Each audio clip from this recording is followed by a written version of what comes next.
ODDTV. I've got one that can see. I'm Jimmy Fallon. I'm Jimmy Kimmel. And I'm Stephen Jimmy Colbert. We'll be your hosts for tonight's event, One World Together at Home. Together at Home was more than a virtual concert. It was a show of force. It was broadcast everywhere, on all TV stations and on all streaming platforms. That fact alone was a strong indication of the sheer power behind this event. We're currently on 3 major American networks at the same time: NBC, ABC, and CBS, as well as social networks like Twitter, Instagram, and Facebook.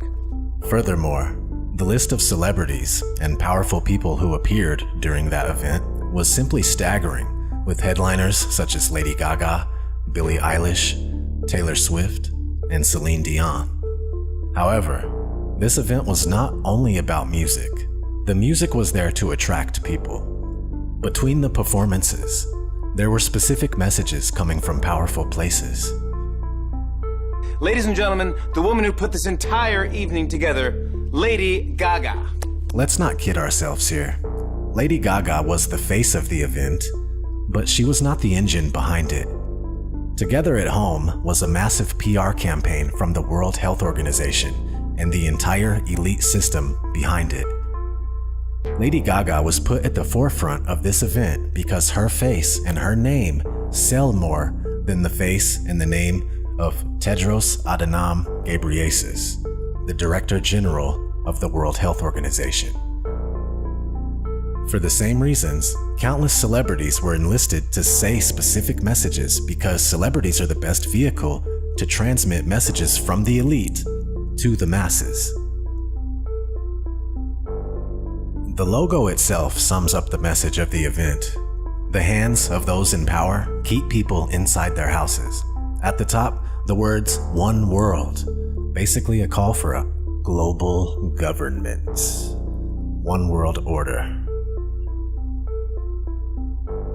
While the event was meant to be comforting, there was something eerie about seeing countless celebrities with a somewhat spaced out look on their faces repeat the same slogans, chant the same mantras, and sing the praise of the same powerful organizations.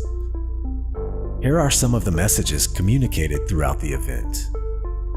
Creating a COVID culture. The most obvious and annoying aspect of Together at Home was its celebration of the COVID culture. Indeed, in the past 2 weeks, we've seen media doing its best to normalize a world where confinement, isolation, and video conferencing were the new norm. While social distancing is supposed to be an extreme and very temporary emergency measure to prevent the spread of a deadly disease, Together at Home appears to be promoting it as a long-term way of life. The usage of video conferencing is constantly promoted for everything. In the sad world that is presented in Together at Home, all aspects of life, including arts, family, business, and education, can be fulfilled through video conferencing. In their new world, human connections depend on an internet connection. It seems they want all human communications to be recorded and monitored. Teaching children through screens was not portrayed as an emergency, last resort measure. In Together at Home, it was defined as a new kind of education. Teachers are finding new and creative ways to educate. This is a brand new way of teaching for me, and I'm sure that this is a brand new way of learning for you. I'm making it a casual Friday with my unicorn onesie. The entire concept of depriving children of human contact and having them grow up in an environment where anyone can be a potential biohazard is rather terrifying. While most of us hope that today's children will end up forgetting this insane era we're living in, it seems that they want them to bask in it, to be molded by it. Some of the messages directed to children in Together at Home were quite upsetting. Abby Cadabby from Sesame Street was used to direct propaganda at children. Abby showed children how to give themselves a self-hug by putting their arms around themselves. I know a lot of us are having some big feelings right now. I know I am. I've been spending a lot of time with my mommy and my stepdaddy. She said that when I have big feelings or little feelings or anything in between, I can just give myself a hug. It's this, a self-hug, just like that. And it's really nice. I hold myself real tight, and I take a deep breath, and I feel comforted. This isn't comforting. This is an Orwellian system teaching children how to live without human contact. The musical performances were also about the normalization of life in isolation. To prove the point that anything could be achieved through video conferencing, some performances were several webcam feeds combined together, and the results were terrible. A place they will never find, and we can act like we come from out of this world. Is the real one far behind? Say, we can dance, everything's out of control. We can dance, doing it pole to pole. In one performance, Maluma was outside singing while the guitarist was in a basement somewhere else. There was absolutely no chemistry or synergy in these performances. There was no soul. What you want? Now you can't always get what you want. But if you try sometimes. Each individual was completely disconnected from the other. In some ways, these performances perfectly illustrated how we as humans are disconnected from each other due to COVID-related restrictions. And that's kind of what they want. To drive this point home, lots of messages from celebrities actually glorified life in lockdown. David Beckham said, "If there's any silver lining to come of this situation, it's meant lots of time together as a family, and for this we are grateful." The same exact words were used by other celebrities, such as the rapper Common. Very grateful to be here with Global Citizen and the World Health Organization. I stand here before you as an American, as a child of God, as a black man, and as a citizen of the human race. And I can say that no time in my life have I been so inspired and so grateful to be a part of the human race. They're trying to put a positive spin on the forced lockdown of the entire world. Amy Poehler said, "For the past few weeks, many of us have been struggling to shelter at home. Imagine if you didn't even have that option. The homeless community is one of the most vulnerable groups when it comes to facing COVID-19. Interesting fact, the words lockdown and confinement were never used during the broadcast. Instead, the expression sheltered at home was used. Why? Because confined implies coercion from an outside force, while sheltered conveys warmth and protection. That's how far they're willing to go to manipulate minds and perceptions. Also, one must love the fact that millionaires and billionaires are telling hardworking citizens that at least they're not homeless. So why are these celebrities promoting a confined-at-home way of life? Because those who organized together at home are thriving from this situation. The longer it lasts, the further they can advance their agenda. Promoting the global elite. The main goal of Together at Home was to put at the center stage powerful elite organizations that work at an international level, beyond national borders, such as the World Health Organization and the United Nations. They're telling people, we're taking charge of this situation. And Together at Home came at a very convenient time for the World Health Organization, which was under fire by several governments for its odd handling of the pandemic. The most damning accusation, the World Health Organization actually lobbied against travel bans from China at the beginning of the outbreak, back when it could have stayed in China. A February 3rd headline from Reuters says, World Health Organization chief says widespread travel bans not needed to beat China virus. A recent headline from Sky News about China actually using the World Health Organization to open Australia's borders says, China used the World Health Organization in a bid to open Australia's borders. So, after actually facilitating the spread of the virus outside of China, the WHO is now using Together at Home to push its policies. But who exactly is WHO? Here are its top 10 biggest contributors. Since the United States recently suspended its payments to the WHO, the organization's biggest contributor is now the Bill and Melinda Gates Foundation. Another major contributor to the WHO is the Gavi Alliance, formerly the Global Alliance for Vaccines and Immunization. Both of these organizations are also a part of ID 2020, an organization that is advocating for the use of vaccines to implement a global digital ID system using tattoos or microchips. Of course, Bill Gates had to be in Together at Home. To present him, host Stephen Colbert said, "Right now, one of the most difficult things about our current ordeal is that we don't know how long it will last. At times like this, I'd turn to one of the smartest guys I know. So tell us, Bill, Melinda, how much longer will we be dealing with all this?" And then Bill Gates responds, "The eventual end comes when we get a vaccine that protects all of us, not just in the US and the entire world. There's a lot of vaccine candidates that we're backing, and I'm optimistic by late next year, one of those will come out. And we need to make sure that gets out to everyone in the world." In other words, no freedom without a vaccine. This theme is repeated by several people throughout the broadcast.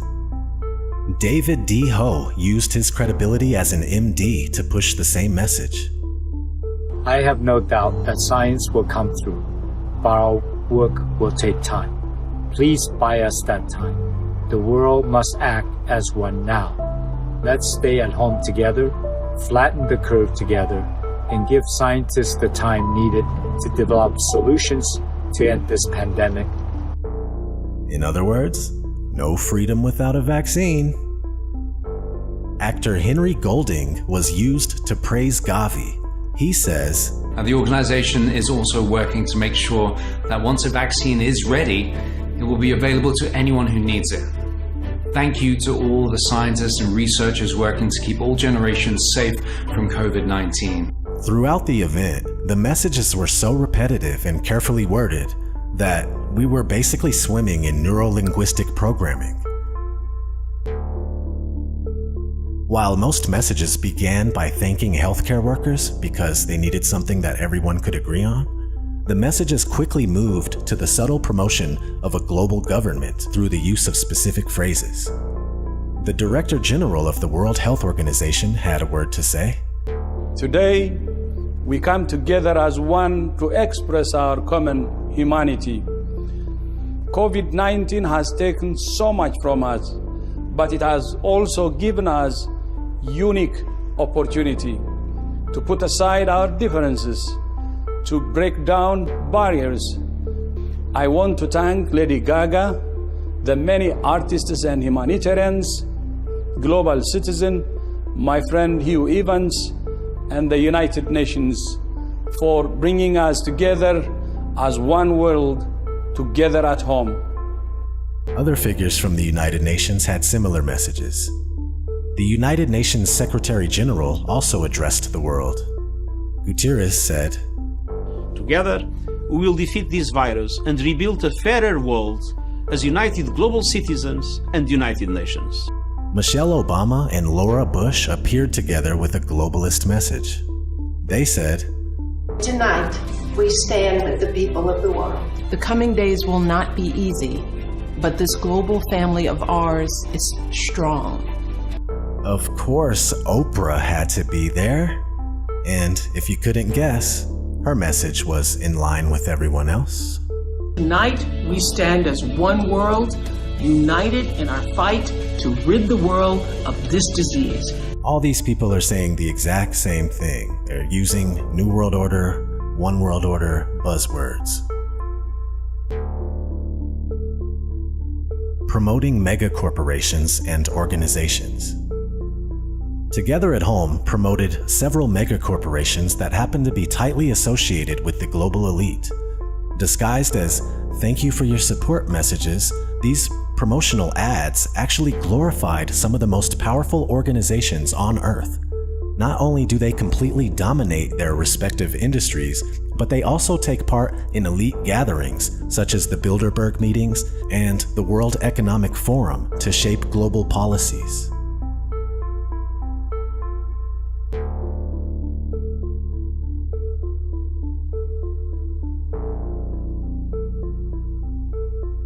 There was an ad for the Rockefeller Foundation. Founded by John D. Rockefeller Sr., the Rockefeller Foundation shaped the world as we know it. For over a century, the foundation funded a number of powerful organizations, such as the Council on Foreign Relations, and it helped propel entire fields of study, such as social sciences, psychiatry, communications, and eugenics. An entire book could be written explaining the profound impact of the Rockefeller Foundation on society today. However, one single quote from David Rockefeller's book, Memoirs, goes right to the core of it all. In the book, he writes, "For more than a century, ideological extremists at either end of the political spectrum have seized upon well-publicized events, such as my encounter with Castro, to attack the Rockefeller family for the inordinate influence they claim we wield over the American political and economic institutions. Some even believe we are part of a secret cabal working against the best interests of the United States, characterizing my family and me as internationalists, and of conspiring with others around the world to build a more integrated global political and economic structure. One world, if you will. If that's the charge, I stand guilty, and I am proud of it." On several occasions, the hosts were used to praise various organizations. It was a sad sight to see. In one skit, Jimmy Kimmel thanked Apple for its generous donation to the World Health Organization.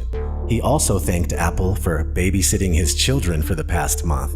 I want to take a moment now to thank Apple, because Apple, the company, not the fruit, donated a very generous amount to the World Health Organization.